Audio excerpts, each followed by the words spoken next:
বহু কোটি কোটি টাকার অপচয় হয়েছে। কিন্তু সময়টা প্রচণ্ড কম। আমাদের যদি সময় থাকতো তাহলে পুরো শিক্ষাক্রমকে সাজিয়ে সেভাবে নতুন বইগুলো দিতে পারতাম। সেটাও আর নতুন শিক্ষানীতি করতে তো আরও সময় লাগবে। আরেকটা সমস্যা হলো যে নতুন শিক্ষাক্রমে এখনই অনেকে ঢুকে গেছে। এখন ক্লাস 9-এ যারা পড়ছে তাদের তো 8-9 মাস হয়ে গেছে।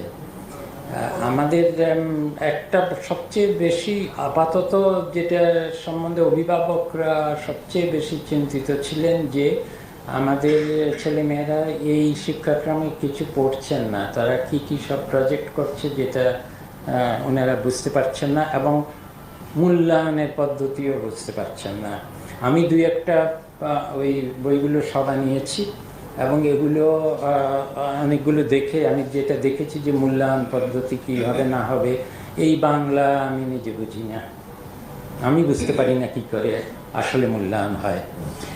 কাজেই একদম সবচেয়ে আগে হলো অন্তত পরীক্ষা দিয়ে মূল্যায়নটার ব্যবস্থা করতে হবে। ক্লাস 9-এ যারা আছে তাদের তো অনেক দূর হয়ে গেছে, কিন্তু এই মূল্যায়ন পদ্ধতি না দিয়ে অন্তত কিছু দূর পড়িয়ে মূল্যায়নটা পরীক্ষার ভিত্তিতেই যাতে হয়। কিন্তু রাতারাতি তো সেই পরীক্ষা পদ্ধতি আমি এখন বদলাতে পারবো না, কারণ যেই আর নতুন যেই পাঠ্যক্রম, এটা মোটামুটিভাবে আমরা চেষ্টা করছি, যেহেতু আমাদের কাছে হাতে আর সময় নাই এবং ছাপাতে দিতেই হবে, 1 সপ্তাহের মধ্যে ছাপাতে দেওয়ার কথা। সেখানে আমরা আমাদের কাছে যেটা আছে সেটা হলো 2021 সালের আগের যেই পাঠ্যপুস্তকগুলো আছে এগুলোকে ছাপানো যায়। কিন্তু এগুলোকেও ছাপাতে গেলে যেহেতু কিছুদূর পর্যন্ত যেমন প্রথম দ্বিতীয় তৃতীয় শ্রেণী পড়ে ফেলেছে, সেগুলো তো ইভেন ওগুলোর মালাটাও যা লেখা আছে সেগুলোরও সংস্কার করতে হবে। পিছনের মালাটা লেখা আছে অনেকে দেখবেন, এবং কিছু টেক্সট যেটা লেখা সেটা অতি দ্রুত যাতে সংশোধন করা যায় সেগুলো করে, কিন্তু এটা দিয়ে আপাতত চালিয়ে যাওয়া যাবে। আমাদের আসল সমস্যাটা হবে নতুন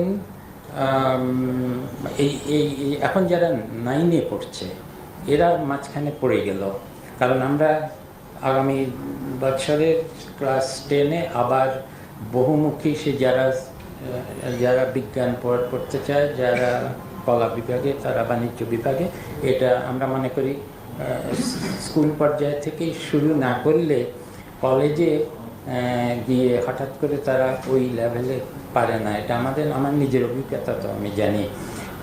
এজন্য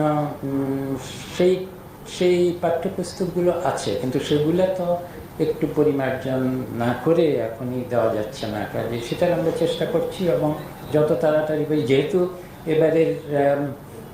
এবারের এই মুদ্রণে বড় ধরনের বাণিজ্য হবে না,